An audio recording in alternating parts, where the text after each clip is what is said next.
என்னால முடியல. என்னதான் இருந்தாலும் நான் எவ்வளவு பெரிய தப்பு பண்ண பார்த்திருக்கேன்.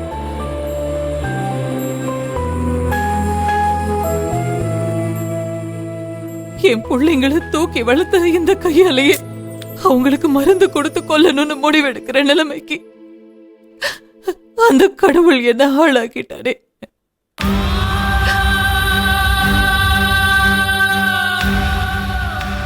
உலகத்துல எந்த ஒரு தாயும் இந்த மாதிரி ஒரு விஷயத்த பண்ணணும்னு யோசிப்பாளா? ஆனா நான் அத பண்ண துணிஞ்சிட்டேனே. என்ன இருந்தாலும் நான் பண்ணது பெரிய தப்பு. தப்புன்னு சொல்றத தாண்டி இது பெரிய பாவம். அம்மா,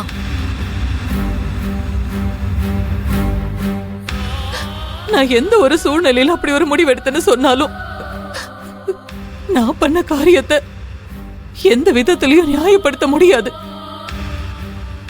நான் ஒரு பாவி ஆயிட்டேன். அம்மா, ஏமா இப்படி எல்லாம் பேசிட்டு இருக்க?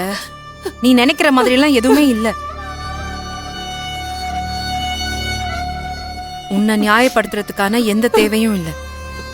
நீ தப்பு பண்ணிட்டேன்னு நாங்க நினைச்சாதான் அதுக்கான விளக்கத்தையும் நியாயத்தையும் நீ சொல்லணும். ஆனா நாங்க தான் உன்னை தப்பாவே நினைக்கலையே.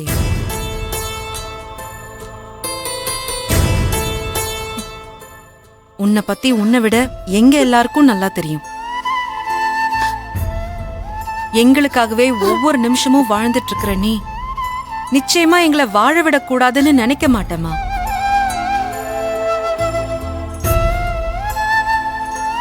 நாங்க படுற கஷ்டத்தை தாங்கிக்க முடியாம தான் நீ இந்த மாதிரி ஒரு முடிவு எடுத்தன்னு நாங்க புரிஞ்சுக்க மாட்டோமா என்ன?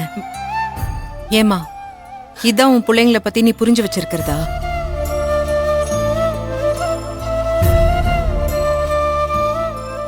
நீ எந்த மாதிரி ஒரு மனநிலைமையில இருந்திருந்தா நீ இப்படி ஒரு முடிவு எடுத்திருப்பேன்னு எனக்கு நல்லா புரியுதுமா. உன்னை பத்தி நாங்க இந்த அளவுக்கு கூட புரிஞ்சுக்கலன்னா அப்புறம் நாங்கெல்லாம் உன் பிள்ளைங்கன்னு சொல்லிக்கிறதுல எந்த அர்த்தமும் இல்லை.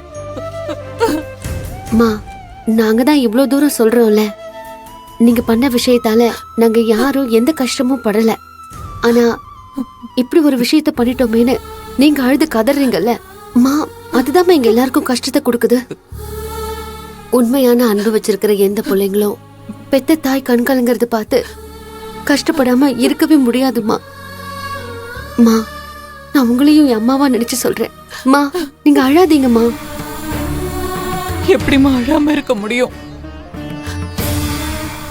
என் கண்ணு முன்னாடியே என் குடும்பம் ஒண்ணு இல்லாம செதஞ்சிட்டு இருக்கிறத பார்க்கும்போது எப்படி ஒரு தாயா என்னால அழாம இருக்க முடியும்? அம்மா, சாப்பாட்டுல பாய்சனை கலந்து கொடுத்து என் பிள்ளைங்க சாகறதுக்கு முன்னாடியே ஒரு தாயா இப்படி ஒரு விஷயத்த பண்றோமேன்னு அப்பவே அதை நினைச்சு நான் செத்துட்டேன். அம்மா, ஏமா இப்படி எல்லாம் பேசுற? இப்ப உங்க எல்லாரும் முன்னாடியும் நான் ஒரு நடப்போனமா தான் இருக்கேன். அம்மா,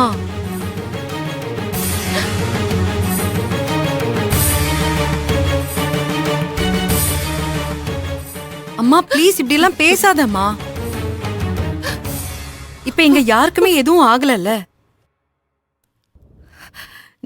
நீ வந்து எங்களை கொன்னு போட்டிருந்தா கூட நாங்க சந்தோஷம் தான் பட்டிருப்போம்.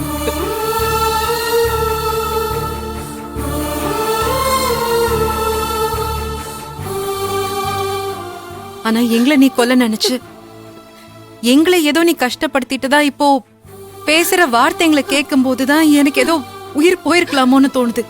அப்படியெல்லாம் சொல்லாத கையல். நீங்க எல்லாரும் 100 வருஷம் நல்லா வாழணும்னு தான் நான் ஆசைப்படுறேன்.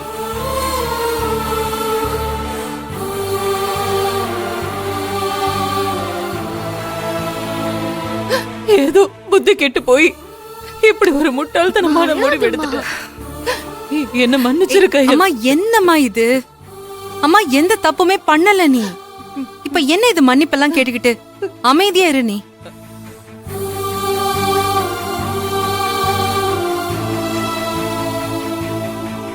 அம்மா ப்ளீஸ், நீ அழாதம்மா. அம்மா, உன்னை இப்படி பார்க்க எனக்கு ரொம்ப கஷ்டமா இருக்கு. அம்மா, நடக்கிற பிரச்சனையெல்லாம் பார்த்து அவ்வளவுதான் எல்லாமே முடிஞ்சிருச்சுன்னு நினைச்சிட்டீங்களா? இல்லம்மா, இன்னும் எதுவும் முடியல. நம்ம வாழவே கூடாது, நம்மள அழிக்கணும்னு நினைச்சிட்டு இருக்கிறவங்க முன்னாடி வாழ்ந்து காட்டணும்மா. அவங்க எதிர்பார்க்கிற மாதிரி நம்ம வாழவே கூடாதுன்னு முடிவெடுத்துட்டோம்னா அவங்கள ஜெயிக்க வச்ச மாதிரி ஆயிடாதுமா?